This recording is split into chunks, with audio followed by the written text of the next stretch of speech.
Rwandans understand the cost of tolerating extremism, and our central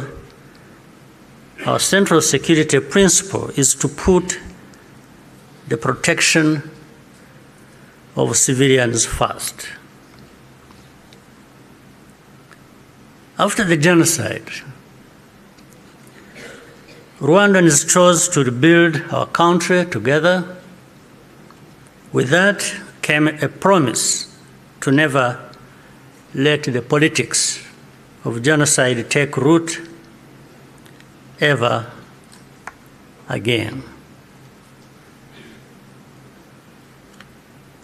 I tell you, genocide cannot happen here again. It won't happen.